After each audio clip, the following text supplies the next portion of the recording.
বিসমিল্লাহির রহমানির রহিম। আসসালামু আলাইকুম রহমতুল্লাহ। ভাই সাথী, আমাদের আলোচ্য বিষয় বাচ্চাদের দ্বীনি তরবিয়ত। আমাদের গার্জেন হিসাবে প্রত্যেক পিতামাতার দায়িত্ব সন্তানকে দ্বীনের শিক্ষা দেওয়া, আল্লাহ সুবহানাহু ওয়া তাআলা সম্পর্কে ধারণা দেওয়া। বাচ্চারা প্রথমে কথা বলা শিখলে তাদেরকে কালেমা শিক্ষা দেওয়া, লা ইলাহা ইল্লাল্লাহু মুহাম্মাদুর রাসূলুল্লাহ, এই কালেমাটা বলানো। আল্লাহ রসুল সাল্লাল্লাহু আলাইহি সাল্লাম বলেছেন, যে ব্যক্তির প্রথম কথা লা ইলাহা ইল্লাল্লাহ মুহাম্মাদুর রাসূলুল্লাহ হবে এবং মৃত্যুর সময় শেষ কথা যার লা ইলাহা ইল্লাল্লাহ মুহাম্মাদুর রাসূলুল্লাহ হবে, সে যদি দুনিয়া থেকে 1000 বছরও বাঁচে তো তাহাকে গুনাহের ব্যাপারে কোনো জিজ্ঞাসা করা হবে না। ওই জন্য আমাদের প্রত্যেকের দায়িত্ব কি ছেলেমেয়েকে দ্বীনের শিক্ষা দেওয়া, আল্লাহ সম্পর্কে ধারণা দেওয়া। বাচ্চাদেরকে দ্বীনের তরবিয়ত করতে হবে, বাচ্চাদেরকে বলতে হবে যে আসমান কে বানিয়েছে? আল্লাহ, ওকে শিখিয়ে দিতে হবে। তারপরে ওর মুখ দিয়ে বলে নিতে হবে যে বলো আসমান আল্লাহ বানিয়েছে, জমিন কে বানিয়েছে? আল্লাহ বানিয়েছে। খানা কে খাওয়ায়? আল্লাহ খাওয়ায়। বৃষ্টি কে দেয়? আল্লাহ সুবহানাহু ওয়া তাআলা দেয়। এই গাছপালা সব কিছু বানানোর মালিক কে? তো আল্লাহ। ওকে একবার শিখিয়ে দিতে হবে, তারপর মুখ দিয়ে বলিয়ে নিতে হবে যে বলো এই সমস্ত কে বানিয়েছে? ও বলুক যে আল্লাহ। এভাবে দ্বীনের শিক্ষা দিতে হবে। তুমি ধর্মসূত্র কে, এর শিক্ষা দিতে হবে। আমি মুসলমান, আমার মুখ দিয়ে বলাতে হবে আমি ধর্মসূত্রে মুসলমান। তোমার ধর্ম কি? ও প্রশ্ন করতে হবে এবং শিখিয়ে দিতে হবে যে ইসলাম, আমার ধর্ম হয়েছে ইসলাম। ইসলাম কি শিক্ষা দেয়? ইসলাম এই শিক্ষা দেয় যে আল্লাহ এক এবং অদ্বিতীয়, তিনি একমাত্র উপাসনার যোগ্য এবং হযরত মুহাম্মদ সাল্লাল্লাহু আলাইহি সাল্লাম তাহার বান্দা ও প্রেরিত পয়গম্বর। এই সমস্ত শিক্ষাগুলো বাচ্চা ছেলেদেরকে দিতে হবে। চন্দ্র, সূর্য, গ্রহ, নক্ষত্র, পৃথিবী, আসমান ও জমিন এবং তোমাকে কে বানিয়েছে, কে সৃষ্টি করেছে? তো আল্লাহ। ওকে বলাতে হবে, ওকে শিখাইতে হবে বাচ্চাকে বলো আল্লাহ বানিয়েছে। তারপরে আবার প্রশ্ন করতে হবে যে এবার বলো কে বানিয়েছে, এবং বলুক যে আল্লাহ বানিয়েছে। হবু বাচ্চাদেরকে দ্বীনের শিক্ষা দিতে হবে। সমস্ত বিশ্ব ভূমণ্ডলকে আল্লাহ কেমনভাবে সৃষ্টি করেছেন? নিজের অটুট শক্তি ও জ্ঞানের দ্বারাতে। এই যে বিশ্ব ব্রহ্মাণ্ড আল্লাহ পাক কীভাবে সৃষ্টি করেছেন? তো নিজের আল্লাহ সুবহানাহু ওয়া তাআলা অটুট শক্তি এবং জ্ঞানের দ্বারাতে এই দুনিয়াকে আল্লাহ সুবহানাহু ওয়া তাআলা বানিয়েছে। এই বাচ্চাদেরকে শিখাইতে হবে। অন্নদাতা কে, খাওয়াই কে? বাচ্চা প্রশ্ন করতে হবে। ও তো পারবে না, ওকে শিখাইতে হবে যে বলো আল্লাহ। তারপর এবার ওর মুখ দিয়ে বলে নিতে হবে, আবার প্রশ্ন করি যে বলো অন্নদাতা কে, কে খাওয়ায়? তো বলুক যে আল্লাহ খাওয়ায়। এই শিক্ষা বাচ্চাদেরকে দিতে হবে। দোয়া আমরা যে করি, দোয়া আমরা কে শোনে? প্রশ্ন করতে হবে এবং বলে দিতে হবে যে আল্লাহ। দোয়া কে শোনে? আল্লাহ। আমাদের সমস্ত দোয়া, আর্তনাদ, আহাজারি, এ সমস্ত কিছু শোনে আল্লাহ। জীবন মরণ কে দান করেন? প্রশ্ন করতে হবে। তো আল্লাহ। বলে নিতে হবে তুমি তোমার মাথা কার সম্মুখে নত করো? আল্লাহর কাছে, আল্লাহর সম্মুখে। এই শিক্ষা বাচ্চাকে দিতে হবে। ইসলামে মূল আকিদা কি কি? আল্লাহ একাত্ম, বরত্ব ও পরকাল। আল্লাহ একাত্ম, বরত্ব ও পরকাল, এটা হচ্ছে কি ইসলামের আকিদা। এই সমস্ত বিষয়ে জ্ঞান বাচ্চাদেরকে দিতে হবে। আল্লাহর একত্রের অর্থ কি? আল্লাহর একত্রের অর্থ কি?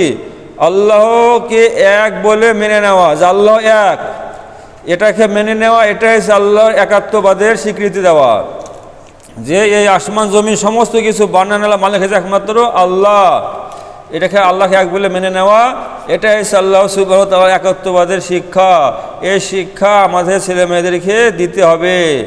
রেসালাত শব্দের অর্থ কি? হযরত মুহাম্মদ মুস্তাফা সাল্লাল্লাহু আলাইহি সাল্লামকে আল্লাহর প্রেরিত পয়গম্বর বলে মেনে নেওয়া, এটা হচ্ছে কি রেসালাত। নবীকে মেনে নেওয়া, এটা হচ্ছে রেসালাত। পরকালের অর্থ কি? মৃত্যুর পরে নতুন করে যে জীবনযাত্রা শুরু হয় তাহাকে পরকাল বা আখিরাত বলা হয়। আখিরাত কি? যে আমাদের প্রত্যেকের মৃত্যু হবে এবং মৃত্যু দিয়ে আমার জিন্দগি শেষ নয়, মৃত্যুর পরে একটা নতুন জিন্দগি শুরু হবে, ওটা হচ্ছে আখিরাত বা পরকাল। কোরআন কি? প্রশ্ন করতে হবে। কোরআন আল্লাহর বাণী ও তার কিতাব। কোরআন হচ্ছে আল্লাহর বাণী, কিয়ামত পর্যন্ত আনে আল্লাহ দুনিয়ার সমগ্র মানুষের মুক্তির দিশা হয়েছে আল কোরআন। কোরআন কি শিক্ষা দেয়? ইহকাল ও পরকালের সর্বমঙ্গলের শিক্ষা দেয় কোরআন। দুনিয়া বা আখিরাতের দু জাহানের মঙ্গলের শিক্ষা দেয় মানে কোরআন। কোরআন কতদিন ধরে অবতীর্ণ হয়েছিল এ প্রশ্ন করতে হবে বাচ্চাদেরকে। কোরআন শরীফ 23 বছর ধরে অবতীর্ণ হয়েছিল। 23 বছর ধরে কথা শিখাইতে হবে। কোরআন শরীফে মোট কতগুলি পারা আছে? কোরআন পাকে মোট 30টি মানে পারা আছে। কোরআন শরীফে মোট কয়টি সূরা আছে প্রশ্ন করতে হবে। কোরআন শরীফে মোট 114টি সূরা রয়েছে। পবিত্র কোরআনে সর্বপ্রথম কোন আয়াত অবতীর্ণ হয়? ইকরা বিসমি রাব্বিকাল লাযী খলাক। এটা আমাদেরকে শেখাতে হবে বাচ্চাদেরকে। হ্যাঁ, 4খানা প্রসিদ্ধ কিতাব মানে কি কি? প্রসিদ্ধ ঐশী গ্রন্থ কয়খানা ও কি কি? তো 4খানা, তৌরাত, জবুর, ইনজিল ও কোরআন। এই হচ্ছে আসমানি কিতাব। 4খানা প্রসিদ্ধ কিতাব হয়েছে তৌরাত, জবুর, ইনজিল এবং কোরআন। এই সমস্ত ঐশী গ্রন্থ কোন কোন পয়গম্বরের উপরে অবতীর্ণ হয়েছিল এই শিক্ষা বাচ্চাদেরকে দিতে হবে।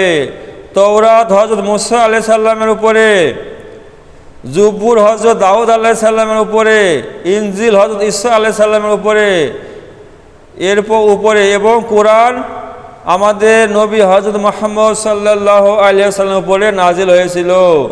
মৃত্যুর পরে কি পুনরায় জীবিত হতে হবে? হ্যাঁ, মৃত্যুর পরে সকলকে পুনরায় জীবিত হতে হবে। কিয়ামত কাকে বলে? যেদিন এই আসমান জমি তথা গোটা বিশ্ব ভূমণ্ড ধ্বংস হয়ে যাবে সেই দিনকে কিয়ামত বলে। এই সমগ্র পৃথিবী ধ্বংস হয়ে যাবে, তারপরে কি আবার নতুন করে শুরু হবে, ওটাকে বলা হয় কিয়ামত। ফেরেশতা কাদের বলে? নূরের তৈরি এক ধরনের সৃষ্টিকে ফেরেশতা বলে, যিনারা আল্লাহ সুবহানাহু ওয়া তাআলার হুকুম মানে পালনে সর্বদা লেগে থাকে। এরা হচ্ছে আমরা কি ফেরেশতা, যারা আল্লাহকে সবসময় ভয় করে, আল্লাহ হুকুম মানে মেনে চলে। ওরা হচ্ছে নূরের তৈরি একটা সৃষ্টি, এরা হচ্ছে ফেরেশতা। ফেরেশতা কতজন আছে এ প্রশ্ন করতে হবে। তো ফেরেশতা আছে অসংখ্য, অগণিত ফেরেশতা আল্লাহ সুবহানাহু ওয়া তাআলা দুনিয়াতে বানিয়েছে। বিখ্যাত ফেরেশতা কয়জন? ফেরেশতা তো অনেক আছে, তার মধ্যে বিখ্যাত হচ্ছে 4 জন। তাদের নাম ও কাজ কি কি? হযরত জিবরাইল আলাইহিস সালাম আল্লাহর পাঠানো হুকুম আহকাম পয়গম্বরদের কাছে পৌঁছাতেন। হযরত মিকাইল আলাইহিস সালাম পানি বর্ষণ হওয়া প্রবাহিত ও সমস্ত সৃষ্টি জীবের খাদ্য সামগ্রী সরবরাহ করেন। হযরত আজরাইল আলাইহিস সালাম সৃষ্টি জীবের প্রাণ হরণ করেন। আজরাইল সমস্ত সৃষ্টি জগতে যাদের জীবন আছে তাদের জীবন মানে কি নিয়ে নেয়, এটা হচ্ছে আজরাইলের কাজ। হযরত ইসরাফিল আলাইহিস সালামের দায়িত্ব হয়েছে কি, উনি বাঁশির মুখে করে বসে আছেন। কিয়ামতের দিন আল্লাহ হুকুমে উনি সিংহায় ফু দিবেন, আর কি হবে? সমগ্র সৃষ্টি জগৎ তছনছ হয়ে যাবে, কিয়ামত শুরু হয়ে যাবে। এসে ইসরাফিল আলাইহিস সালামের কাজ। তকদির কাকে বলে? সমস্ত বিশ্ব ভূমণ্ডলে যা কিছু ঘটেছে কিংবা ঘটবে এই সমস্ত ঘটনা ঘটার আগেই সমস্ত সৃষ্টির জীবের খবর মহান আল্লাহ তাআলা জানতেন। স্রষ্টার এই জানাকে তকদির বলে। মানুষের ভাগ্যে যা কিছু আছে সেটাই হবে, এটাকে মেনে নেওয়া, এটা হচ্ছে তকদির। ইসলামে বুনিয়াদ ভিত্তি কয় জিনিসের উপরে প্রতিষ্ঠিত? ইসলামের বুনিয়াদ ভিত্তি 5 জিনিসের উপরে প্রতিষ্ঠিত। কালিমা, নামাজ, রোজা, হজ ও যাকাত। এই সমস্ত ছোট ছোট শিক্ষাগুলো বাচ্চাদেরকে দিতে হবে, ওকে প্রশ্ন করতে হবে, তারপরে উত্তর ওদের মুখ থেকে শুনতে হবে। প্রথমে শেখাতে হবে, তারপরে ওদের মুখ দিয়ে আবার বলিয়ে নিতে হবে। ইসলাম ধর্মের সর্বাপেক্ষা গুরুত্বপূর্ণ ইবাদত কোনটি? ইসলামে সমস্ত আল্লাহ হুকুমের মধ্যে সবথেকে গুরুত্বপূর্ণ ইবাদত কোনটি? সেটা হচ্ছে নামাজ। এই কথা বাচ্চাদেরকে শেখাতে হবে। দিবারাত্রিরে মোট কতগুলি নামাজ ফরজ ও কি কি? সারাদিনে মোট কত রাকাত নামাজ ফরজ ও কি কি? 5 ওয়াক্ত নামাজ আল্লাহ পাক ফরজ করেছেন। ফজর, জোহর, আসর, মাগরিব ও এশা, এসে 24 ঘন্টায় 5 ওয়াক্ত নামাজ আছে ফরজ। কোন মাসে রোজা ফরজ? রমজান মাসে রোজা ফরজ। এই সমস্ত শিক্ষাগুলো আমাদের বাচ্চাদেরকে দিতে হবে। হজ করতে কোথায় যায়? হজ করতে মক্কা মুকাররমায় যায়। যাকাতের আমলের কত অংশ বের করা হয়? 40 ভাগের 1 ভাগ, শতকরা 2.5 টাকা। শতকরা 2.5 টাকা হচ্ছে জাকাত। কেবলা কাকে বলে? যেদিকে মুখ করে নামাজ পড়া হয় তাকে কেবলা বলে। কাবা শরীফ আছে, কাবা শরীফের দিকে মুখ করে নামাজ পড়া, এটা হচ্ছে কেবলা। কাবা হচ্ছে আমাদের কেবলা, কাবার দিকে মুখ করে নামাজ পড়তে হবে। আমরা ভারতবাসী, আমাদের কাবা আছে পশ্চিমে, তাই আমরা পশ্চিম দিকে মুখ করে নামাজ পড়ি। যারা কাবার কি পশ্চিমে আছে তারা কি পূব দিকে মুখ করে নামাজ পড়ে। কাবাকে ঘিরে নামাজ পড়তে হয়। অজু কাকে বলে? নামাজের পূর্বে বিশেষ নিয়মে হাত পা মুখমণ্ডল ধৌত করা এবং মাথা মাসা করাকে অজু বলে। এই সমস্ত বিষয়গুলো আমাদের বাচ্চাদেরকে শিখাইতে হবে। তাকবীরে তাহরিমা কাকে বলে? নামাজ শুরু করার জন্য যে তাকবীর বলা হয় তাকে তাকবীরে তাহরিমা বলে। নামাজ শুরু করার আগে যে আল্লাহু আকবার বলে কান বরাবর হাত উঠায়, এটাকে বলে কি তাকবীর, এই তাহরিমা, এটাকে বলে তাকবীরে তাহরিমা। নামাজ শুরু করার জন্য যে তাকবীর বলা হয় তাকে তাকবীরে তাহরিমা বলে। কিয়াম কাকে বলে? নামাজের মধ্যে হাত বেঁধে দাঁড়ানোকেও কিয়াম বলে। কেরাত কাকে বলে? নামাজের মধ্যে যে কোরআন শরীফ পড়া হয় উহাকে কেরাত বলে। রুকু কাকে বলে? নামাজের হালতে ঝুঁকাকে রুকু বলে। 2 হাঁটুতে হাত দিয়ে যেমন ছাপড়া, এটাকে বলা হয় রুকু। এবং যখন কপাল মাটিতে ঠেকায় এটাকে বলা হয় সেজদা। কওমা কাকে বলে? রুকুর পরে সোজাভাবে দাঁড়ানোকে কওমা বলে। রুকুর পরে সোজাটা আয় দেবে, এটাকে কওমা বলে। জলসা কাকে বলে? 2 সাজদার মাঝখানে বসাকে জলসা বলে। একবার সেজদা দিলাম, তারপরে উঠে একটু বসতে হবে, তারপরে আবার সেজদায় যেতে হবে। এই যে 2 সেজদার মাঝে যে সামান্য একটু বসলাম, এটাকে বলা হয় জলসা। ইমাম কাকে বলে? যে ব্যক্তি সম্মুখে দাঁড়িয়ে নামাজ পড়ান তাহাকে ইমাম বলে। মুক্তাদি কাদের বলে? ইমামের পশ্চাতে যারা নামাজ পড়ে তাদেরকে মুক্তাদি বলে। যারা ইমামের পেছনে নামাজ পড়ে দেখে বলা হয় মুক্তাদি। ইসলামের 3 বিখ্যাত মসজিদের নাম কি? ইসলামের 3টি বিখ্যাত মসজিদ রয়েছে, মসজিদে হারাম, মসজিদে নববী ও মসজিদে আকসা। এসে 3টি বিখ্যাত মসজিদ। আজান কাকে বলে?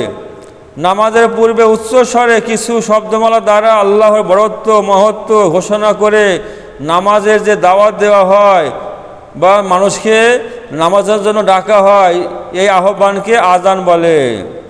যে ব্যক্তি আজান দেয় তাকে কি বলে? যে ব্যক্তি আজান দেয় তাহাকে কি বলে? মুয়াজ্জিন। আজান শব্দগুলি কি কি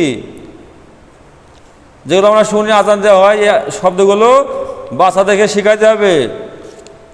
আল্লাহু আকবার, আল্লাহু আকবার, আশহাদু আল্লা ইলাহা ইল্লাল্লাহ, আশহাদু আল্লা ইলাহা ইল্লাল্লাহ, আশহাদু আন্না মুহাম্মাদুর রাসূলুল্লাহ। দুবার কি হাইয়া আলাস সালাহ, হাইয়া আলাল ফালাহ, এসবগুলো দুবার করে বলতে হবে। আল্লাহু আকবার, আল্লাহু আকবার, লা ইলাহা ইল্লাল্লাহ, এই সমস্ত আজান বাচ্চাদেরকে শিখাইতে হবে। ঠিক করবেন ইনশাআল্লাহ। একামত কাকে বলে? এগুলো শিখাইতে হবে। নামাজের জামাত শুরু হওয়ার আগে তাড়াতাড়ি যে সমস্ত শব্দমালা বলা হয় তাকে ইকামত বলে। নামাজের দাঁড়ানোর আগে যে তাকবীর দেওয়া হয় ওটা সে একামত। নামাজের যেগুলো আজানে যে শব্দগুলো বলা হয় সেই শব্দগুলো আমরা বলা হয় শুধু বাড়তি কাদ কামাতিস সালাহ, এটা আমরা বলতে হয় কাদ কামাতিস সালাহ। এটা হচ্ছে কি তাকবীর। এটা প্রত্যেক ফরজ নামাজে তাকবীর দিতে হবে পুরুষের জন্য। কোন কোন নামাজের জন্য আজান দিতে হয়? দিনে যে 5 ওয়াক্ত নামাজ পড়ি সে 5 ওয়াক্ত নামাজে এবং জুমার দিনে জুমার নামাজে আজান দিতে হয়। একাকী নামাজ পাঠকারীকে কি বলে? মুনফারিদ। একাকী নামাজ পড়াকে বলা হয় মুনফারিদ। এ সমস্তগুলো আমাদেরকে শিখতে হবে, বাচ্চাদেরকে শিখাইতে হবে। শিক্ষার মধ্যে কত মজা, যে জানে আর যে জানে না কখনো বরাবর হইতে পারে না। যে ভাই এগুলো শিখাইতে হবে, আমরা শিখাবো ইনশাল্লাহ। তারপরে শিখাইতে হবে কি, যে নবী কাকে বলে? নবী কি? মানব জাতিকে সঠিক পথ বলে দেওয়ার জন্য আল্লাহ যে মহামানবকে মনোনীত করে তাকে নবী বলা হয়। সমগ্র বিশ্ব মানুষকে আল্লাহ থেকে আহ্বান করার জন্য যে বার্তা বাহক মানে পাঠানো হয় উহাকে বলা হয় নবী। আমাদের নবী মুহাম্মদ সাল্লাল্লাহু আলাইহি সাল্লামের নাম হচ্ছে মুহাম্মদ সাল্লাল্লাহু আলাইহি সাল্লাম। আমাদের যে নবী, আমাদের নবীর নাম হচ্ছে মুহাম্মদ সাল্লাল্লাহু আলাইহি সাল্লাম। আমাদের প্রিয় নবী সাল্লাল্লাহু আলাইহি সাল্লাম কোথায় জন্মগ্রহণ করেছিলেন? মক্কা নগরীতে। শিক্ষা দিতে হবে বাচ্চাদেরকে। আমাদের নবী সাল্লাল্লাহু আলাইহি সাল্লাম কোন তারিখে জন্মগ্রহণ করেছিলেন? 12 রবিউল আওয়াল সোমবারে আমাদের নবীর জন্ম হয়েছিল। আমাদের নবী সাল্লাল্লাহু আলাইহি সাল্লামের পিতা ও মাতার নাম কি? পিতার নাম আব্দুল্লাহ ও মাতার নাম আমিনা। আমাদের নবী সাল্লাল্লাহু আলাইহি সাল্লামের দাদা এবং চাচা যারা তাকে লালন পালন করেছিল নাম কি ছিল? দাদার নাম আব্দুল মুতাল্লিব এবং চাচার নাম আবু তালিব ছিল। আমাদের নবী সাল্লাল্লাহু আলাইহি সাল্লামের কতজন পুত্র সন্তান ছিল? 3 জন, আব্দুল্লাহ, কাসিম ও ইব্রাহিম। এই 3টি সন্তান ছিল আল্লাহ রাসূলের, কিন্তু কেউ জীবিত ছিল না, 3টি মারা গিয়েছিল। আমাদের নবী সাল্লাল্লাহু আলাইহি সাল্লামের কজন কন্যা সন্তান ছিলেন? 4 জন, জাইনাব রাদিয়াল্লাহু তাআলা আনহু, রুকাইয়া রাদিয়াল্লাহু আনহু, উম্মে কুলসুম রাদিয়াল্লাহু আনহু এবং ফাতিমা রাদিয়াল্লাহু তাআলা আনহা। আমাদের নবী সাল্লাল্লাহু আলাইহি সাল্লামের বয়স কত ছিল? 63 বছর।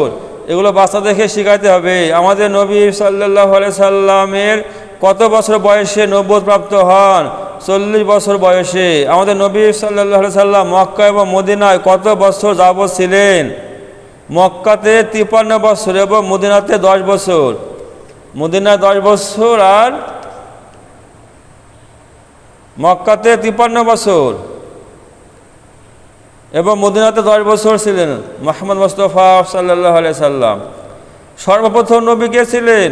সর্বপ্রথম নবী ছিলেন আদম আলাইহিস সালাম। কোন নবীর নাম শুনলে কি বলতে হয়? কোন নবীর নাম শুনলে কি বলতে হয়? আলাইহিস সালাম। সর্বশেষ নবী কে ছিলেন?